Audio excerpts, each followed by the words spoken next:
वक्त हुआ है कि ग्रेड 4 को दिल्ली में लागू किया गया है और जब तक सुप्रीम कोर्ट को संतुष्टि ना हो तब तक अब कोर्ट की इजाज़त के बिना ग्रेड 4 को हटाया नहीं जा सकता। और इसमें कई फैक्टर्स हैं इस प्रदूषण के, कोई केवल एक प्रदूषण एक फैक्टर नहीं है इसके अंदर। जहां बार बार पराली की बात कही जाती है, ठीक है, पराली के जलाने का भी एक योगदान होता है, कंस्ट्रक्शन का जो काम है उसका भी इसमें योगदान है, ट्रांसपोर्टेशन का काम उसका भी इसमें योगदान है। तो ऐसे बहुत से ऐसे विषय हैं जिसको लेकर के और ये प्रदूषण फैलता है। प्रदूषण को समाप्त करने के लिए और प्रदेश सरकार, केंद्र सरकार सब लोग लगे हैं और अपने अपने तरीके से काम करते हैं। दोषारोपण का कोई फ़ायदा नहीं है। समय समय पर दोषारोपण की बातें होती हैं कि यहाँ ज़्यादा जल गया, वहाँ ज़्यादा जल गया, एक स्वाभाविक प्रक्रिया के अंतर्गत होता है। हाँ, पराली जलाने के लिए कंट्रोल ये करने की आवश्यकता होती है। हरियाणा सरकार ने अपने आप में अभूतपूर्व काम किया इसमें। पंजाब सरकार भी काम तो कर रही होगी, लेकिन वहाँ थोड़ा केसेस ज़्यादा मिलते हैं। दोषारोपण जरूर एक दूसरे पर करते हैं, वो अच्छी बात नहीं है। पिछले दिनों में पंजाब के मुख्यमंत्री ने स्टेटमेंट दी थी हमारे यहाँ पराली कम जल रही है, जबकि मेरे पास सितंबर का डाटा है। सितंबर के डाटा के अनुसार नवंबर 18 को 15 सितंबर से 18 नवंबर तक जो डाटा है, इसमें हरियाणा में मात्र 1118 केस ऐसे हैं जो पराली के जलाने के मिले, जबकि पंजाब के अंदर ये 9600 केस, अर्थात 8 गुना से भी ज़्यादा केसेस पंजाब में हुए हैं। ये नहीं होने चाहिए। फिर भी कोई कठिनाई आती है तो सब मिल करके इसको ठीक करें, क्योंकि ये प्रदूषण केवल यहाँ का विषय नहीं है। कल मैं मैप पर देख रहा था, जहाँ दिल्ली में, लखनऊ में, पंजाब के लुधियाना में और कहीं थोड़ा अन्य स्थानों पर भी है, वहीं बांग्लादेश में दिल्ली के बराबर और ऐसे ही लाहौर में लगभग 1500 AQI का जो आंकड़ा ये छू गया है, जो कि बहुत खतरनाक है। दिल्ली भी लगभग 1400 छुआ है, बांग्लादेश में भी छुआ है।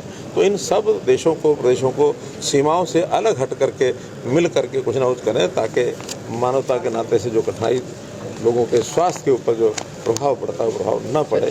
6 दिसंबर को किसान जा रहे हैं सर दिल्ली बिना वाहन के। उन्होंने कहा है कि हम दिल्ली जाएंगे 6 दिसंबर को। देखिए, शांतिपूर्वक किसी प्रकार का कोई प्रदर्शन करना ये हर किसी का एक मौलिक अधिकार है, कहीं कोई आपत्ति नहीं है। विषय इतना ही है कि किसी प्रकार का ऐसा प्रदर्शन नहीं करें कि कोई प्रदर्शन को ऐसा हिंसात्मक किया जाए या इसमें ट्रैक्टर और ट्रैक्टर के सामने भी कोई हथियार माउंट करके ले जाया जाए। अच्छी बात यह है कि उन्होंने उसके लिए अपने आप स्वीकार किया है कि हम ट्रैक्टर और उसके आगे जो बांध करके हथियार बांधने वाले जो बात थी उसको विदा करते हैं, उसके अनुसार नहीं जाएंगे। और कोई अन्य साधनों से पैदल से जाएगा तो मुझे नहीं लगता उसमें कठिनाई आएगी। हाँ, एक प्रक्रिया होती है कि कहाँ वो प्रदर्शन करेंगे, उस स्थान की अनुमति वहाँ जो है संबंधित जो विभाग है उनसे वो लेनी होती है, वो लेंगे और जाएंगे, कोई कठिनाई नहीं है। प्रतिपक्ष नई विधानसभा पर पंजाब की आपत्ति है, इस पर क्या कहें? देखिए, वो एक प्रक्रिया है, प्रशासनिक प्रक्रिया है।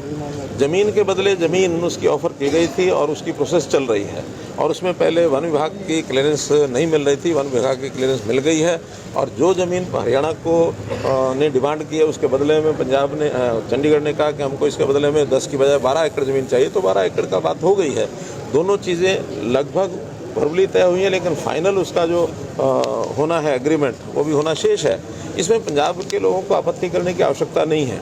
मेरा स्वयं सुझाव मैंने दिया था मान साहब को भी, जैसे आगे जा करके विधानसभा हमारी छुट्टी पड़ने वाली है।